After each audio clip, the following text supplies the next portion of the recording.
And now we're going to just take a quick blitz through Italy and see what it's all about. I think we have 5 different itineraries covering Italy. This is called the best of Italy. This is the grand itinerary, but there's different versions of this all along. I'm going to use this as a spine to talk about the sightseeing wonders of Italy, but then whatever itinerary you take, you would just see part of those. But the basic, what I consider the best 3 weeks in Italy, we like to fly into Milan. It's easier to handle Italy as you're beginning with Italy in the north, and then it intensifies and it gets crazier as you go down south. Also, we think it's wise to fly into one city and out of another city. So you fly into Milan and you fly out of Rome. It just makes more sense than making a needless circle. Rather than deal with the big city of Milan, which I love, but it just doesn't quite make the first 20 days of your sightseeing in Italy if you have to limit, we take the train from Milan 1 hour north and we go to a cute little laid-back, non-stressed town on the lake, on Lake Como, called Verona.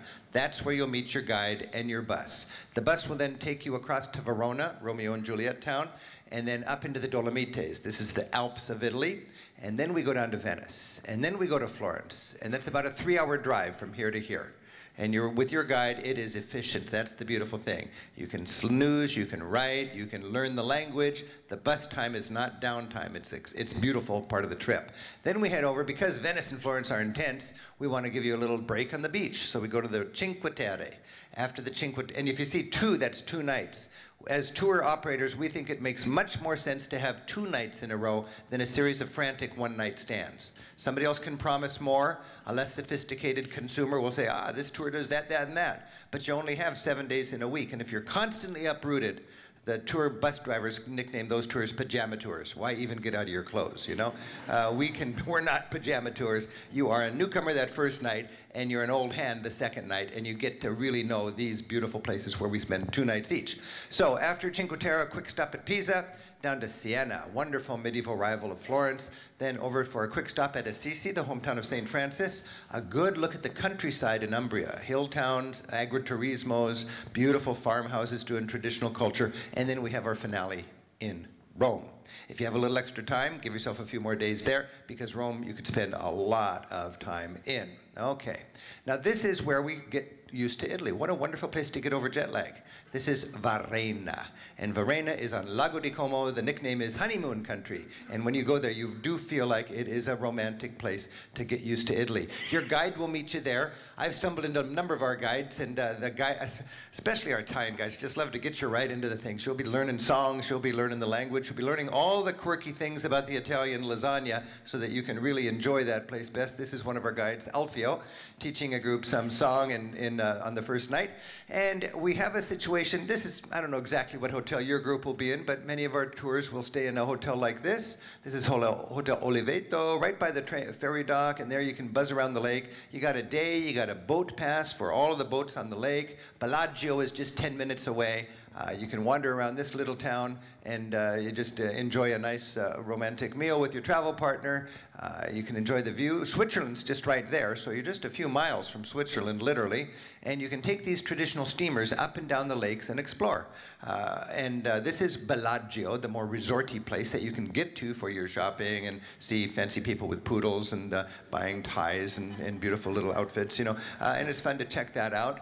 I really like the idea that our groups are independent travelers taking a tour to get the most out of their time and experience. But you are thinking, you've got your own guidebook, you're learning the language, and you do have some free time. This would be a group here enjoying a picnic with a little bit of free time using their guidebook. Now, when the bus comes, you meet your bus driver, and our buses are big 50-seat buses, and we've got about 25 people or so, you know. That means you almost got 2 seats per person. It's great to be able to stretch out on the bus. Bus drivers are part of the families. Bus drivers, they eat with us. They love to go out with us in the evening. They have even in the past married some of our tourists, okay? So we can't promise that, but it does happen. And, and your bus driver will run his bus because that's his bus. It's his terrain. It's really quite a culture. He's proud of the bus. He takes good care of it. And here you can see a well-organized group. We all pack light. We all have one of these kind of bags, and we take a little bag upstairs.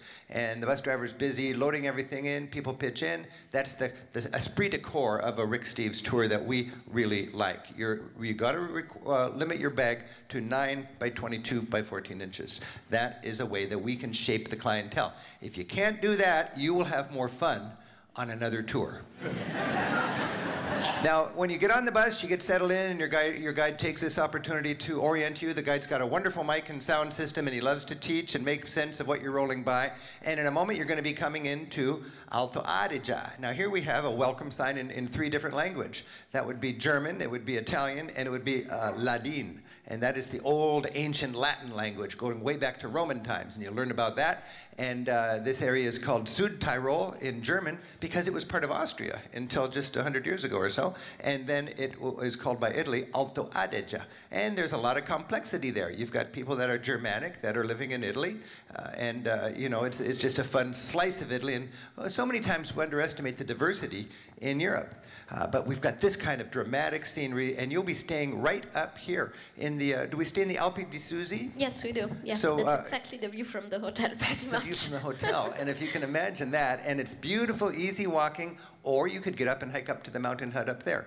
Plenty of opportunities to enjoy the best of the Italian Dolomite. To me, it is like going to the beach in high altitude without the sea. I mean, people just, you know, you just lounge chairs and sunbathing and a chance to pet the mountain animals. And I think it's a beautiful slice of Italy. My favorite town, where I always stayed when I was going there with groups, is Castel Roto, which you will visit, but now we have a more intimate sort of mountain hut to sleep in. But Castel Roto is a very traditional town at the edge of the highest alpine meadow in Europe. And there's lots of traditional culture going on.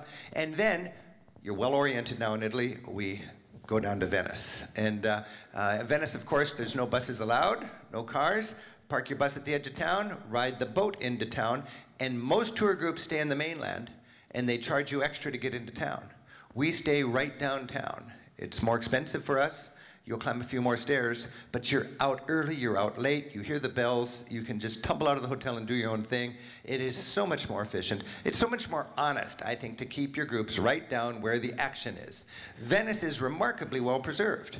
I mean, this is from centuries ago, but if you looked at it today, it's not that much different. And your guides will take you up to viewpoints so you can check out the city. You'll understand the metabolism of the city. This is the Grand Canal, busy, it's the main highway, and you'll be getting on one of these city boats. They're called vaporettos, and your guide will help orient you, and then you see this parade of beautiful palazzos going by. Once you get your bearings in Venice, it's one of my favorite places anywhere in the world. I just spent 14 days there making 2 TV shows, and I just had the delight and knowing you can never get tired of Venice. There's nothing like it. It's so quiet, it's so characteristic, the people are so in love with life, and you gotta, when every morning the tourists come in, but every afternoon or evening they go out and the place is all yours again. So we're gonna enjoy that. You can be on the main square and enjoy the live orchestras playing, and you can be out early and be out late and really have Venice all to yourself. That's the trick, really, to recognize that it's going to be crowded in the middle of the day, but there are plenty of ways for you to get out and enjoy the magic of that incredible city. This is a city bus, a Vaporetto. It's just like a bus, except it's got numbered stops and bus numbers and all that. It's just if you get off between stops, you can drown, okay? So it's and then this is the Rialto Bridge, lined with tourists. And this is a shot I took from one of my groups back in 1980 or something, and we had this tradition of taking over the front of one of these boats, and then the guide would tell you all the stuff you're going by. The city is designed for tourists just to be wowed. Now this, for centuries, it was the political and economic powerhouse of Europe, and it was all about this, the Doge's Palace. So you'll tour the Doge's Palace. You won't just be dumped off there. Your guide will know how to get you in without a long line, and then how to make it meaningful for you. The Doge's Palace, right here, was connected with St. Mark's Basilica, and you'll learn how St. Mark put Venice on the map. It was a huge, powerful city without a great saint. And then they realized the bones of St. Mark were available down in Egypt, so they sent down a crew to rescue the bones, bring it back to Venice, buried in the church. St. Theodore and the Dragon's out, St. Mark and the Winged Lion is in, and Venice is on the pilgrimage map. Now it's an economic and military power and a religious power, you see. So this is sort of medieval power dynamics, and you'll learn about that. You'll do the clichetic stuff. When you're in Venice, you gotta go to a glass-blowing works, and it's well worth checking out. You gotta see art in situ. I like art in museums, but I like art in situ better, and your guides know how to take you to the churches where the art was designed to be, and then you can understand the heady times when Europe was moving out of the Middle Ages and into the Renaissance. We like to find characteristic places for you to eat and enjoy the cuisine of these cultures. On the tour, it's all very straightforward. All the breakfasts are included, lunches are on your own, and half of the dinners are included. That doesn't mean you're abandoned for those other meals. You've got plenty of good information in our literature. Obviously, you got the guidebooks, and you got guides that have their own favorite places, and they're passionate about making sure you have a good meal, whether it's a free time or whether it's a meal that's covered with your guide. Remember, the fun thing about eating with your tour group is your guide knows exactly what to offer, and it'll often be family style, so everybody gets a lot of tastes of a lot of different stuff, and we have good relationships with our little mom and pop trattorias and osterias and restaurants, and that makes a big deal because now you got the restaurant that's excited about giving you a lifelong memory. I have this slide in here to remind us that there's a reality of travel. Every 2 days, you got to load up and drag your bag to the bus, all right? We're not going to carry it for you. One thing about our tours is you carry your own bags. Our people are, you need to be in good shape physically to enjoy these tours, and you need to be mobile. That means packing light. Most people take a wheelie bag. This is a tour I took a few years ago with my family. This is our guide, Lisa, and she has the wheelie bag with her day bag. I packed like this man here with the bag on my back and my day bag. These women going with their wheelie bags. Here's my son, Andy, and he's got one of these backpack suitcases with the hideable shoulder straps, you know, but he doesn't even bother with the shoulder straps. He's just carrying it like that. The point is, here's 25 people leaving the hotel in the morning, going out to the bus, because we got a lot to do today. We're going to get to that bus and be on the road. You need to be mobile. I've been going back to these places now for 30 years. I'm on my second generation with a lot of these great little hoteliers and restaurateurs and so on. This is Nico, and I've been going to his hotel ever since his mom was running and he was a little kid. Every year we have a tradition of taking a photograph of me and him with the latest guidebook, and then there's a shot of us with the latest guidebook inside of that and inside of that. It just goes on forever and ever. I've never put these two shots together. That's kind of fun to see. Here's a few years ago, and we're both aging quite well. There we go. And I like characteristic hotels. I like restaurants right downtown, so you can step out and be oriented and just immersed in the. Immersed is not a great word for Venice, but surrounded in the wonders of this wonderful city. Our hotels, they're not going to be fancy hotels. You know, they're going to be good hotels. And frankly, I don't want people on my tours who this isn't good enough for, you know? We don't have that focus. There are other tours for that. We're very comfortable doing what we do, and we're very comfortable with the fact that most of our travelers come back for more. I've taken all my friends and family on our tours proudly, and there's a certain kind of American traveler that just rates everything by how many little bells and whistles are at the hotel. That's not our focus. We want a safe, friendly place, we want a good bed, we want a quiet night's sleep right downtown, and we want to experience that culture. When I get to a hotel in Venice, I take off my shoes and I put my toes on that, what's it called, the pavimento? Terrazzo, he says. Veneziano. Terrazzo veneziano, Venetian terrazzo. Terrazzo veneziano. It's made to flex with the settling foundations, and it's a wonderful mix of different plasters and stones and so on, and then shined very nicely. It's very expensive to upkeep, but when you have a hotel with the Terrazzo veneziano, it's just, you feel like you're right there, part of the scene. You got that history right under your toes, centuries old. And you got a place to rest and take your time. You know, our tours are intense, and if somebody says, it was exhausting, I think that's a compliment to the guide. We have to remind you to pick and choose, right?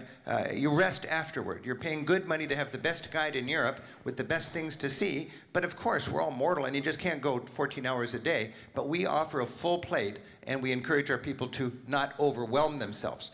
Very important. You're always going to miss something. You know, and you can't try to see it all. So you need to monitor how much can I absorb. Your guide will always find you a good place to recharge your battery. That is no problem at all. But there's so much going on that you're going to want to be out there with the group day and night. We just are able to put together a lot of fun. One of the cliches that we got to do is take a gondola ride. I mean, we're Europe through the back door, but I don't think a trip to Venice is complete without a time on a gondola. So our guides will arrange a gondola, and then you'll know you'll have a quality experience and nice music and this kind of thing. So you've got all these opportunities to enjoy Venice. One of my magic parts of Venice is to get out into the back streets and just wander. And you can get away from the crowds very easy and enjoy the magic of that city. 3 hours away, Florence, the capital of the Renaissance. Within a 20-minute walk of that dome, you can see almost all the great, exciting events of the Renaissance in Florence. And we can have time to go into the cathedral, the baptistry, bell tower. You can even climb to the top of the dome if you want to. This is the view from the top of the dome, looking over at the Medici Palace with the Uffizi Gallery. When you look at these cities, they can seem overwhelming, but if you remember, they were contained in a wall in the Middle Ages, and everything that matters is within that circular road that you see on the map today. That used to be the wall, they tore it down, and now many cities have a circular road around them. Many cities are located on a river because that's where the transportation was in those days, and like we have the wrong side of the tracks, in Italy and Europe, they have the wrong side of the river. It's the same thing when you think about Sevilla, Triano, the wrong side of the river, where the crusty, characteristic kind of society is. In Rome, Trastevere, really rough and tumble on the other side of the river. In Florence, Ultra Arno, over the Arno River, and you'll be sure to check that out. Here's what I was talking about. You see, in the Middle Ages, you had this wall around Florence. Well, today, of course, that wall's gone, and it's a circular road. Everything that matters from a sightseeing view is within that wall. You want to go to Italy to see David and St. Peter's Cathedral and Michelangelo's Pieta, all of this, we assume. And if you're just a tourist on your own, it can be very frustrating. But with your tour, you know you've got reservations for these places, and you don't wait 2 hours in line to see it. You feel quite smug and happy you're with a tour when you walk.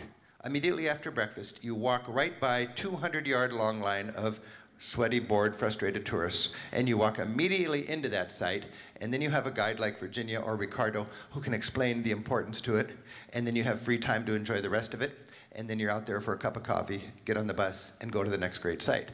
That's why me, where I'm very excited about independent travel, am so enthusiastic about organized travel. We take the best of independent travel and the best of organized travel and put it together, and you save a lot of time when you take a tour, and I think time for us is money. It's a limited resource. We Americans have the shortest vacations in the rich world. When we get a chance to go to Europe, we don't want to wait in lines needlessly. When we see this great art, this is a Michelangelo Pieta in the Museum of the Duomo, of the cathedral. Most tourists don't even know this museum exists. I absolutely love this museum, and it's just behind the cathedral.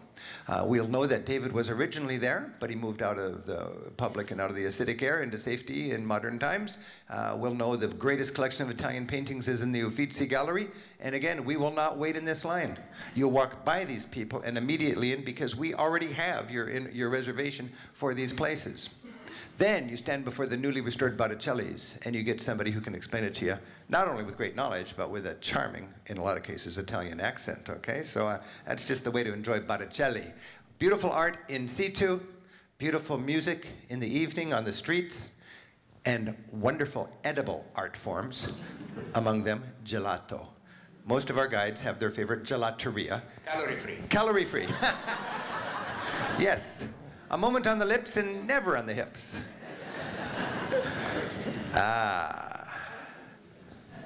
Now, we've done Venice, we've done Florence, we have to head over for a little bit of R&R time on the Riviera. We've checked all the Riviera, and most tour groups go to big famous names because most tourists want big famous names. We're not going to go to Portofino. It's a sunburned traffic jam. We're going to go to the Cinque Terre. Now, most groups don't go to Cinque Terre because it's too rugged. You can't get your bus there. You got to get off the bus and onto a train. Then you got to walk to the hotel, and there's not a single elevator in the whole town. And the people are, there might not be English menus, and it's too Italian. That's why we're going there. And this is the Cinque Terre. There's 5 towns. There's one, there's another, there's a couple more. You walk to them, if you like, through the vineyards, or trains tunnel through the mountains and just blink open at each of these incredible towns. Now, the Cinque Terre, here we have some of our travelers getting off of one of the trains, stopping at the edge of a tunnel. Again, they're mobile. They've got their bag, just that much, because you're going to be thankful. You don't need more than that. Nobody's dressing to show off here. You wash a little bit as you go. You're just, you're rugged and mobile. And this is an example of one of the hometowns you could have in the Cinque Terre. Our groups stay in different towns, but each one has a magical character. You will hear they had a flood last year. Did you hear about the flood? There was a freak rainstorm, 24 hours of rain, more rain in one day than the whole year. 2 of the 5 towns were built in a ravine, and they just were inundated and buried in 8 feet of mud. It was terrible. They were uninhabitable for months. and the Army Corps of the Relief came in, the Red Cross came in. All of us were traumatized by it, but they've worked very hard. I've been back twice since the flood, and the last time I was back, it was on the 1-year anniversary of the flood. It's ready for prime time. If you didn't know about the flood now, you wouldn't know there was a flood. So this is great news. The trails are essentially all open. The 2 towns that were hit by the flood are my favorite 2 towns, Monterosso and Vernazza. They're just, for me, the sad thing is all the furniture, all the wine, all the decoration on the walls got completely buried and destroyed by the flood. So now they don't have that patina of oldness in the ground floor of the city, but they fixed it up lovingly, and it is, I'm just so thankful it's back and up and running. And we want to help them out for sure, and we're bringing our groups there, and we're going to have great times in the Cinque Terre. This is Vernazza, and to have dinner with Monica right there, some of our groups eat with Monica. Oh, it's so wonderful. Or down here at the Capitano, and to be able to hike through the vineyards and to be able to catch a boat. The boat stops right there, and you hop on the boat and you go to the next town. It's just a delightful day, and you've got a day to explore the Riviera. This is the Via dell'Amore, the walkway of love. This is the main resort town of the area, Monterosso, El Mare. And it's fun to hang out on the beach with Italians and get to know the other Italians that are just hanging out and making their living off of all of us tourists that come in. A lot of characteristic, crazy, fun people in the Cinque Terre. A lot of women and a lot of wine, all right, in the Cinque Terre. Our groups love to have, I'm so thankful that we have a system of orient and disperse, because yeah, you're with 25 people. Yeah, you like your group. Yeah, you appreciate the help of your guide. But also, you're with your travel partner, you want some private time. You want to just be free to do your own thing on your own tempo. This works very well with this style of tour.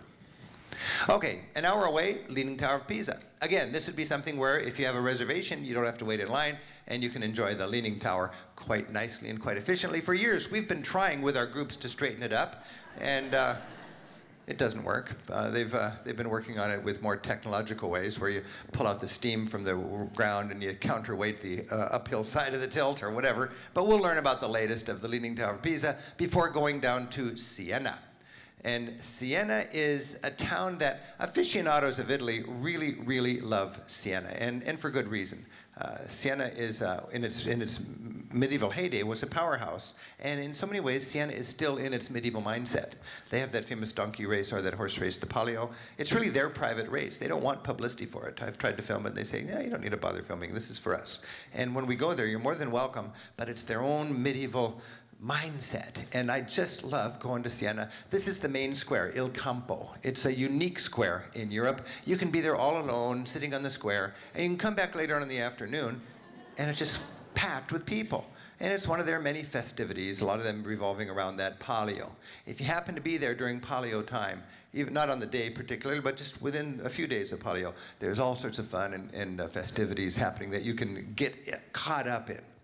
One of my favorite experiences, by the way, when I'm in Italy, or anywhere in Europe, but especially Italy, is pay the money. I mean, it was, what was this? This is like €5 for a cocktail, and it comes with a couple of little sandwiches and some potato chips in the most expensive piece of real estate in that town. You know, you paid $6, you got your drink, you got your munchies, and you're gonna sit there for 45 minutes, just watching the people go by, enjoying the play of the light on the old rusticated buildings, and imagining what it was like back when this was a medieval military powerhouse. You need to take that sort of magic time in the early evening, have a drink, sit in the main square, and watch the parade of Italy stroll by. Italy is really into that passeggiato action. You know, everybody's out strolling. You can be out strolling with them, or you can sit down and watch everybody else stroll. But it's been a part of the metabolism of the whole society ever since there's been in Italy. Siena has a great Gothic cathedral. This is a typical Italian Gothic cathedral. And Siena is really into Gothic art, whereas Florence is into Renaissance art. So you're going to see more gold leaf and more halos in Siena. A short drive away takes you to Assisi, and it would be a pity to drive right down Italy without stopping at Assisi. This is the hometown, of course, of St. Francis, and you can walk through the entire medieval town, which I find just magical, and then you can visit the incredible Basilica of St. Francis and learn a little bit about that important character in Italian and European history. I'd have a picnic on top of the ruined castle overlooking Assisi, is really something. And then you come to the church that pilgrims have been coming to for centuries and be able to visit that and get a dose of that. Farther south, we stop at Orvieto, or one of the neighboring hill towns in Umbria.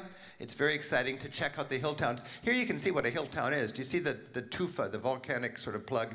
There's a cliff, providing a natural fortification, and the town fills the top.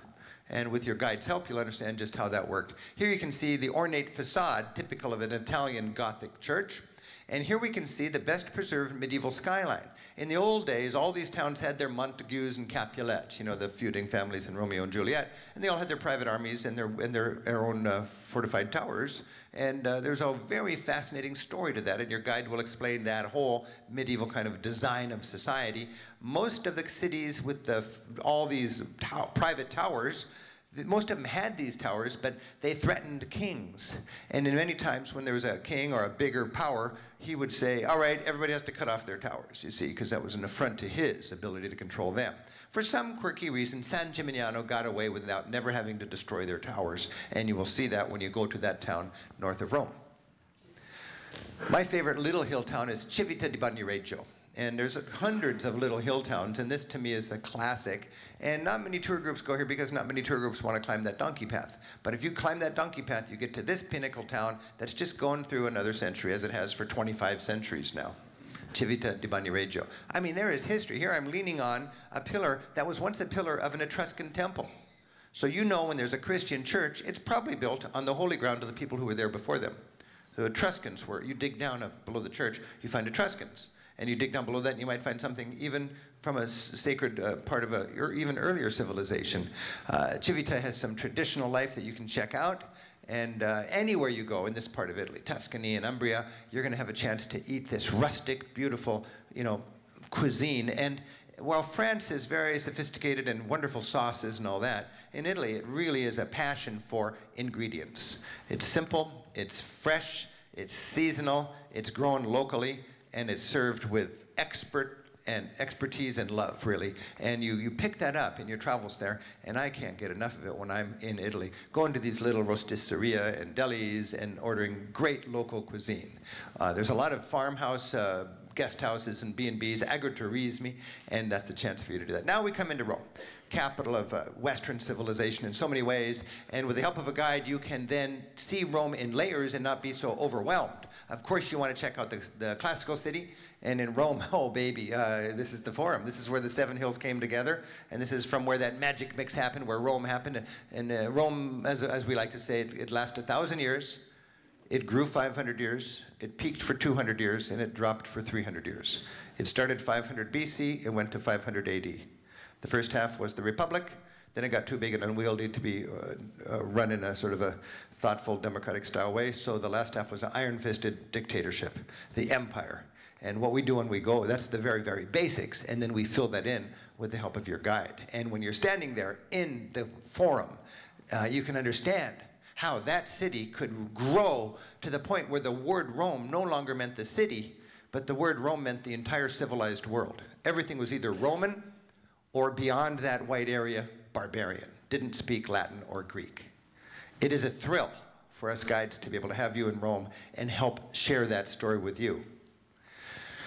I was doing it back in the 70s and the 80s, and now my biggest treat is to go to Italy and enjoy the guidance and the expertise of our guides when I'm in Italy, and I'm sure to book them. Our guides know how to make it fun, our guides know how to make it meaningful, and there's a lot of overwhelming art for you to see. This is the Pantheon, the building that gives you a feeling for the magnificence and the splendor of Rome, better than any other building, the one building that really is intact, because basically it went straight from being a temple to all the pagan gods to a Christian church dedicated to the martyrs, and it never was really cannibalized. For that reason, we see it today when we step inside the wonders of ancient Rome. What a beautiful, amazing dome. 1,800 years old, exactly as wide as it is tall, 140 feet, designed on a circular plan with that great skylight. Again, that's just the beginning. Virginia and Ricardo and our guides will fill it in from there. There's a lot of new stuff going on, and you need to know the latest when you're going to see Rome properly. Here we have the altar of peace that Rome established. Once it had established its Pax Romana. Okay, we've conquered everybody. We got our jackboot on your throat, and now we can have peace. Everybody okay with that? You okay with that? Good. Pax Romana, yay Rome, right? Yeah. Okay, so that was kind of how it was in Europe, I think. And here we have an arch that celebrated that. And you'll go there and your guide will explain more. If you kind of wonder what Rome was like in its bombastic days, you know, back with Caesar, one building I think really shows it to you. This is the modern Victor Emmanuel Monument. It's not considered very beautiful today because it's so over the top and grandiose, but that's kind of what Rome was. If you can think of 500 buildings like this, all in one downtown core, that might be what Rome was like. You can go to the top of that building now, which is quite exciting, and your guide will know just where the elevator is so you can enjoy that great view. Your guide will know when you go to the Colosseum, a 10-minute hike up that hill, you can pop into the St. Peter and Vincoli Church and see the St. Peter and Chains Church and see Michelangelo's Moses. And when you go to Rome, of course, you got to go to the Vatican. And boy, I'll tell you, it helps to have guidance at the Vatican. It can be overwhelming. I've learned from a whole lifetime of going to the Vatican that the best way to enjoy the Vatican is as a Catholic, okay? I park my Lutheran sword at the door. Step in there and you just go, amen, this is beautiful. And you try to see it from a Catholic point of view, and seriously, it's a very important way to not get in a bad mood about the Vatican, because I just love visiting, and it's a beautiful thing in its terms, and I want to leave it there. But this is the tallest dome in Europe, taller than a football field on end, designed by Michelangelo. You can go to the top of that for an incredible view.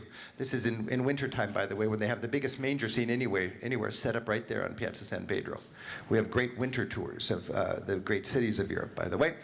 Tu es Petrus, you are Peter, and upon this rock I will build my church. You need to understand the fundamentals of why the Vatican is such a big deal. Anytime you see a guy with a bushy beard and a key, St. Peter. And you know that's going to be tied in with that whole story. From the top of the dome, you get a beautiful view of Rome. Stepping inside, one of my favorite things to do as a tour guide is to bring my groups inside St. Peter's Basilica. And I don't watch the architecture, I've seen it already. I watch their faces as they step inside, and they're just awestruck by the beauty of that incredible building. It is huge. Birds are flying around not even knowing they're inside. I've lost entire groups inside St. Peter's Basilica. It's amazing. There's 25 people in here somewhere. I can't find them. It's a big place. And of course, you got Michelangelo's David to check out. And next to that, you got the biggest museum in the world, the Vatican Museum, and your guide knows how to make it fun. That's amazing to think the Vatican Museum can be fun. We will take you through there. We will make it meaningful. You'll learn about the Laocoon. You'll learn about the Etruscans. You'll learn about the Sistine Chapel, and you'll see it yourself. That is really a thrill. You'll also understand that there's two layers to Rome for visitors. We are mostly tourists. There's also the pilgrims' Rome. And it's important for us tourists to recognize and see that other entire parallel dimension of the pilgrims' Rome. People who traveled all the way from the Ukraine or from Brazil or whatever, who came here not to see, you know, the Palatine Hill like we might, but to climb the steps of Pontius Pilate's mansion on their knees, saying the rosary each time, to get to the top where you've got the most impressive collection of relics in all of medieval Europe, the Holy of Holies. To understand that gives you a nice feeling of the other beautiful dimension of this beautiful city. At night, the police close down the main drag and everybody is out doing the passeggiata. And this is one place where you really want to get into the passeggiata, and your guide will help you do that. All sorts of great people zones like the Piazza Navona and Campo di Fiori, and a big part of your travels is eating. And I can promise you every one of our guides is really into giving you, as Ricardo said, the best lasagna of your life. We know that the restaurants that are really passionate about casalinga, home cooking. We're not going to go to places where you have to dress up, that's for sure, but we're going to eat really, really well. If steak is a big deal in one town, you're going to have an opportunity to have a wonderful steak. We're going to be eating locally, and we're going to be eating with the season, and we're going to check out that antipasti. And that's my favorite sightseeing in a lot of ways. My tongue gets all excited every time I come into Italy. Okay, so just a quick review. We flew into Milan, went up to Verona, Lake Como, went over to the Dolomites, the Italian Alps, Venice, Florence, the Italian Riviera, Pisa, Siena, Assisi, the hill towns of Umbria, and a finale in Rome. Now we've got a lot of material that helps people understand their sightseeing. I've got an app an audio guide that gives us extra tours of all these places. I've been spending the last few days interviewing all my guides for my radio show, and I think one of them was joking about Italians moving their hands. I've never had a situation in my radio studio where the table kept shaking and the mic was on the table because they keep, you know, they're so excited about sharing their culture, and we had to say, stop pounding the table, it's really okay. But there's this enthusiasm that is just contagious. We've got that, we've got the lectures and so on the audio, the app, the Rick Steves Audio Europe app. We've got the guidebooks for each place. You'll find a lot of people now when they're in Italy, they've got my app and they're just listening to it that way. This is another version of Italy, and there's many different tours of Italy. This is the core of Italy for people who have less time. This is the big cities of Italy if you have just 10 days, 3 days in each. This is village Italy, which is a whole different slice of Italy, a whole parallel world where you get more into the artisans and the local specialties and the folklore and the villages. And you find people that just really love life and they love sharing it with all of us tourists. I want to stop talking now, and excuse me for just being a motor mouth, but I wanted to get through all of that. And I'd like, if you guys could Virginia, if you could stand up and say anything you'd like to clarify or augment for what I said. Take 2 or 3 minutes if you like, and then you can give the mic to Riccardo also. Yes, of course. Well, I think you just took myself as well on another tour once again. It looked like I was in Italy and I was taking the tour again. No, Rick explained it very well, and Italy is just such a beautiful country, and one thing is touring it on a slideshow, and one thing is seeing it for real and tasting it, as Riccardo was pointing out, because food is such an important part of Italian culture, and it's so connected to the people, as we said. If you also have any questions, I don't know if Riccardo wants to add something to it.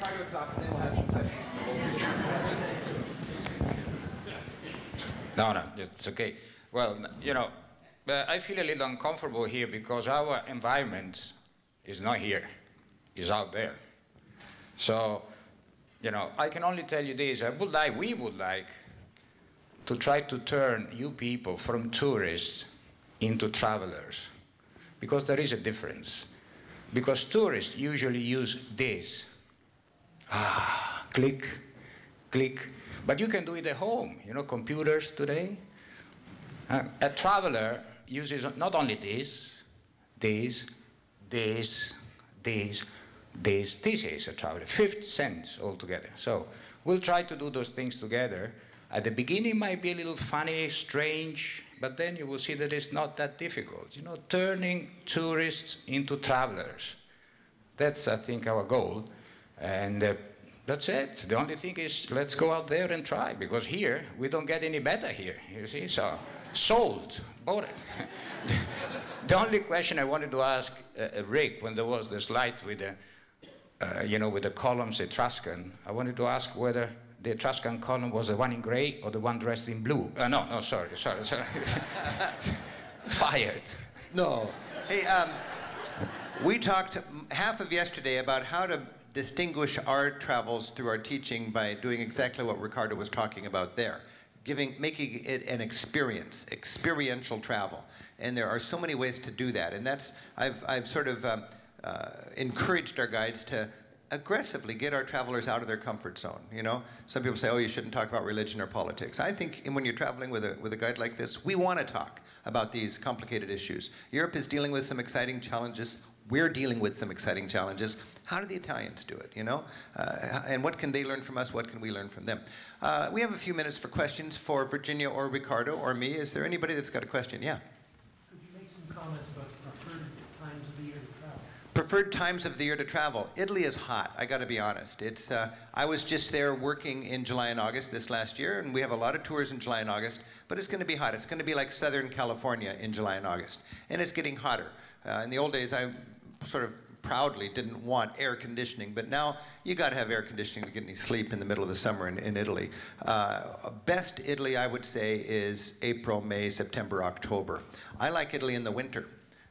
It's just gorgeous in the winter, and we do a lot of winter tours now, and they're cheaper, and you just bundle up, and it's probably not going to be raining, it's just going to be crispy, like it can be quite cold. I've been in Venice when fountains are frozen, And it's a beautiful time. But, you know, I think it's pretty fair to say the most popular time and the best time is April, May, September, October.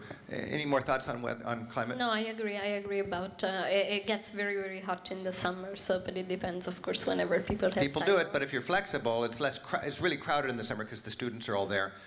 For 20 years now, I've had a routine. I'm in Europe for 4 months.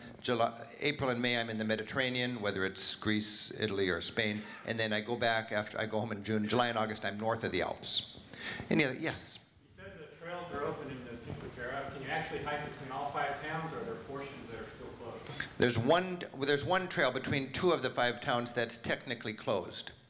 They close it technically because they don't want to be responsible for people, but anybody who wants to step over the barrier does it. But there's it's Italy, you know.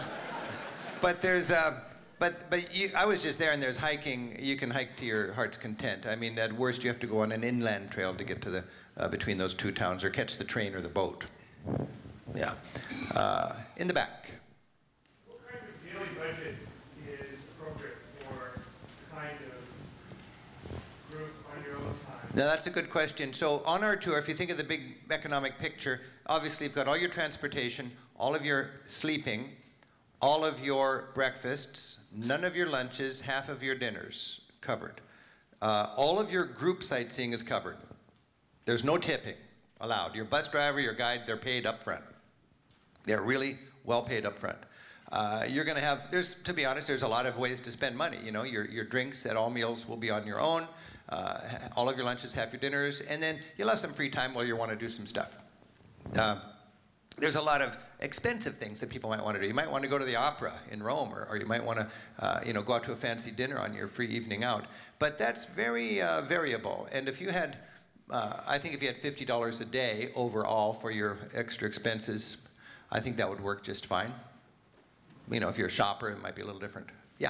On the My Way tours, if we pre-purchase our tickets for some of the museums, do we still have the lines, or does that? The My Way tour is a different kind of tour that has not a guide, but an escort. And there's no guiding on the My Way. The My Way is an attempt to get the hotels and the bus efficiency, and people save about $1,000 on the ticket of the tour, and then they have the same shell of the tour, but they use the guidebooks and the audio guides and do it on their own. And it's up to you then to be like a smart traveler and personally make the reservations for the museums on your own. It's very straightforward.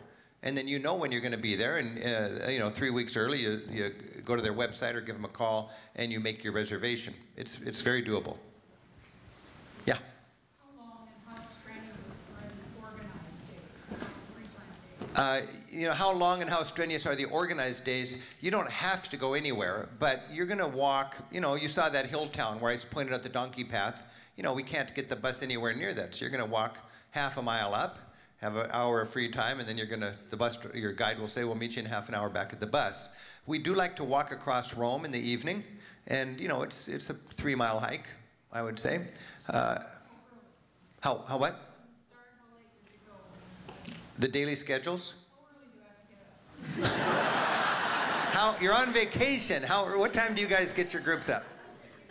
Well, I don't think we leave anywhere before 8 at Tori, 8:30 or 9. We leave at 8:30 or so. Late, yeah. We like to, you know, breakfast is between 7:30 and 8:30, and you're on the bus, depending on the day, between 8 and 9 probably. But there are days when we leave much later, so 10:30 or so, and you get to sleep in. So we balance that really well, actually. I know what you're talking about, and it's, you know, Frank, to be honest, you'll be staying up later than you normally do and probably get up early than you normally do, but you'll also be spending hours on the bus, and it's very nice to just catch up on your sleep on the bus. People spend a lot of time catching up, napping on the bus, especially the driver. Nice way to sell a tour, Ricardo. Okay. Yeah. You have the same guides throughout the entirety of the tour, and are the guides pre-assigned? Like, when do the tour groups normally find out who the guide's going to be? The question, do we have the same guide through the whole tour, and when do we make that decision? Unless there's some reason that, you know, the guide is, once in a blue moon, a guide has to interrupt a tour, but we avoid that. I mean, I would say almost always we intend to have the same guide for the whole tour. That's the standard. And we don't encourage people to choose a tour according to a guide they want. You know, so we assign the dates to the guides 3 months in ahead of time or something like that. But generally, our tourists are not choosing a guide, they're choosing an itinerary. And the reason is a lot of people have had Ricardo and they want Ricardo again, and they don't know Virginia. And you know, you get Virginia, you go, oh, I don't need Ricardo anymore. I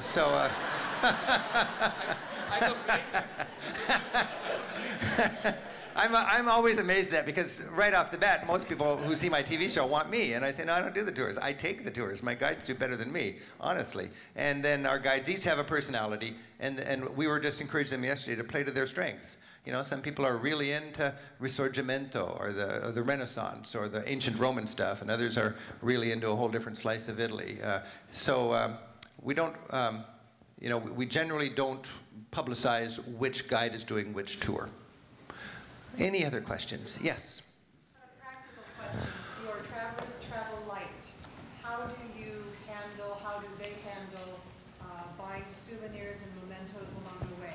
Our travelers travel light. How do they handle buying souvenirs and mementos along the way? Well, that's very easy. We start the tour 9 by 22 by 14 inches, as big as you can carry onto the airplane. You can check it. We don't care, but we just want you to have it. You need to be mobile.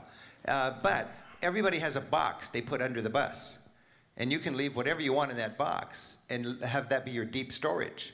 And you can even lighten your regular load, because when you go into Venice, you might not want to take all the half your gear. You can just leave it in another bag, a little duffel bag, or whatever you want to leave under the bus. You know, the buses are designed for 50 people and their luggage. We've got 25 in their luggage, so there's plenty of room. We've had bus drivers that put a bicycle under there so they can tool around on their bike. And then when you can mail that stuff home, or at the end of the tour, you just unload everything, and the bus driver's aware, and there you are, stranded on the street corner with all of the stuff you bought. So, Okay, we give them half of the money they make. they sell it on the street. Yeah. No, you can get whatever you like, and I like to have a big box on the bus so I'm not carting things in as I go. And at the end of the trip, you know, you can just take a taxi out to the airport, and you've got enough luggage to get home, and you're set. So there's no problem buying things, and we don't care how heavy you finish the tour with. We just care how light you're traveling when you start the tour. Any other questions? Way in the top. Do your tours avoid like major celebrations in cities? Do our tours avoid the major celebrations in cities? We don't schedule tours for celebrations. We got 400 different tours. We got so many concerns to do it efficiently. It's very important what sort of day we're in every city, and that's quite a puzzle. And if we factored in where are the festivals, it would be ridiculous. But we know where the festivals are, and we like the festivals, and your guide will be well aware of that. So, you know, if the World Cup is being played and Italy is in it, you're going to be down there on, if you want some chaos, you're going to be down on the Circus Maximus. Organized chaos. So yeah, we're aware of where the parties are, and you know, I was just in Paris on Bastille Day. We had groups in Paris on Bastille Day having a wonderful time. So it'll be factored in, but not designed around. Time for a couple more questions. Yeah. How do you handle like when there's riots and things are closed down? We were traveling recently and things were closed down in Greece for a couple of days. Like right. Good question. With all this economic crisis, how do you handle strikes and riots and revolutions and stuff like that? Well, first of all, the TV makes it much more exciting than it actually is. Please remember that. You know, Europe is 300 million people, and it feels a lot like this. You know, we got our problems, and they like to demonstrate. I would say you're likely to encounter strikes. And one of the major responsibilities of our guides is to be in touch with, if there's a strike happening, how do we dance around that strike? We have our own driver. We have our own hotels and restaurants. Nothing's going to be, you know, critical. If the gas stations go on strike tomorrow, you're going to bet there's a week's supply of gas on the bus today. You know, we just have to be heads up. I'm not going to say they don't happen, but we're doing tours in Greece wonderfully this year, and we're going to do tours in Greece next year, and we're going to be there when they have their struggles to figure things out. Yeah. Okay, sorry. You know, one of the secrets of traveling is turning problems into opportunities. So we do have schedule, of course. We want to see the David, etc. But if the David goes on vacation, I mean, strikes or whatever, we try to go the following day if it's possible. If it's not possible, There is not only David in Italy. Most of the times, what you people will remember with great pleasure are the things that you were not expecting. The discoveries. Oh, look at this. Why didn't, you know, because you're expecting the David, right? So it's overwhelming, beautiful, but you're expecting it. Maybe you go to a little town, you see a little church, you were not even thinking of it, and it becomes the nicest gem in your tour. So you have to be positive. That's going to be your vacation. Nothing is going to waste it. You see, so you earn so much money, I mean, work so hard to earn so much money to go to those tours. Don't let anything spoil in it. A strike, who cares? I mean, you know, we'll do something else, you see. So, positive, that's the attitude. Virginia, anything else to say about that? I just wanted to say that you can be sure that your guide will always have a plan A, a plan B, a plan C. Will always have a backup plan if there is sure? a... Yes, I am sure.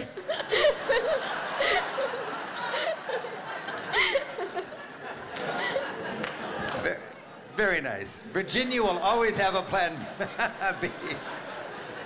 But, you know, it does happen. I was in the Cinque Terre once with a tour, and the trains were going to go on strike the next day, so we left that evening. And it was a lot of work for me. The group had a good attitude, and we got an evening on Lake Como instead of a third night on the Cinque Terre, and it turned out to be one of the highlights of the tour. You know, we've had a time when a tunnel was closed, and the bus driver had to wind the old road over the mountain instead of under it. Well, it's a little extra nausea, and it's a lot of extra beautiful photographs. So, but that's travel, and with our guides, and with our bus drivers, and with our approach to travel, and with the beautiful people that sign us up, you know, it's reality. We're not giving you la la land. We're giving you reality, and that's what Rick Steves' tour is all about.